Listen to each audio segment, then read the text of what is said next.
BJP పుట్టినప్పుడు పెట్టినటువంటి రాజకీయ తీర్మానాలలో అయోధ్య రామ మందిరం ఒకటి, ట్రిపుల్ తలాక్ ఒకటి, ఆర్టికల్ రద్దు ఒకటి, కామన్ సివిల్ కోడ్ ఒకటి. ఇందులో దాదాపు అన్ని కార్యరూపం దాల్చాయి. అంటే గతంలో బీజేపీ మీద ఒక ఆరోపణ ఉంటుంది, రాముడి పేరు చెప్పి అయోధ్య పేరు చెప్పి ఓట్లు దండుకుంటారు తప్ప వీళ్ళు చేయలేరు అనేటువంటి అంశం. ఈసారి చేసేటతో ఆ అంశం మరుగున పడినట్టే లెక్క. కొత్త అంశాలు వస్తున్నాయి. ఈ కొత్త అంశాల్లో మనకి ఇందాక మీరు చెప్పినటువంటి 5లో మిగిలినటువంటిది ఒకటి ఉమ్మడి యూసీసీ ఒకటి మిగిలిపోయింది. ఆ యూసీసీ ఆల్రెడీ మొన్ననే చేయాలనుకున్నట్లుంది, కొన్ని కారణాల వల్ల ఆపేసినట్టుంది.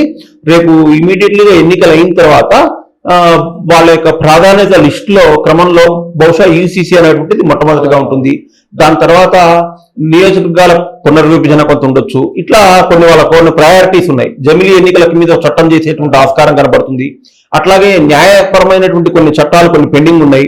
తర్వాత అన్నిటికంటే ముఖ్యంగా ఏంటంటే పరిపాలనకు సంబంధించినటువంటి వ్యవస్థలో కొన్ని మార్పులు చేయాల్సినటువంటి ఉన్నాయి. అంటే 1950లో మనకు రాజ్యాంగం అంటే ప్రారంభమైన తర్వాత ఈ 75 సంవత్సరాల్లో మనం 123 సార్లు రాజ్యాంగాన్ని సవరించుకున్నప్పటికీ కూడా ఈ రాజ్యాంగాన్ని సవరించుకున్నవి అన్ని కూడా రాజకీయపరమైనటువంటి కారణాల కోసం మనం రాజ్యాంగాన్ని సవరించుకున్నాం, కానీ అడ్మినిస్ట్రేటివ్ గా ఈ విషయాల్లోకి మనం తలదూర్చలేదు. కారణం ఏంటంటే ఇందిరాగాంధీ తర్వాత అంటే 1989లో రాజీవ్ గాంధీ ఓడిపోయిన తర్వాత మొదలు పెట్టుకుంటే మళ్ళీ నరేంద్ర మోడీ 2014 వరకు దాదాపు ఒక 30 సంవత్సరాల వరకు భారతదేశంలో ఏ ప్రభుత్వం కూడా సుస్థిరమైనటువంటి ప్రభుత్వం అనిపించుకోలేదు. కోయిలేషన్ గవర్నమెంట్ గా ఉంది.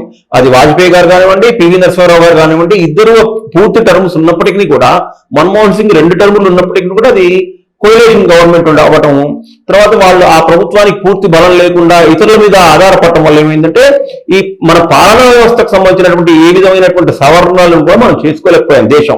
కాబట్టి ఇప్పుడు దృఢమైనటువంటి నిర్ణయాలు ఇంకేమైనా పెండింగ్ ఉన్నటువంటివి మనం రాబోయేటువంటి 5 సంవత్సరాల్లో వస్తాయని మనం ఆశించాలి.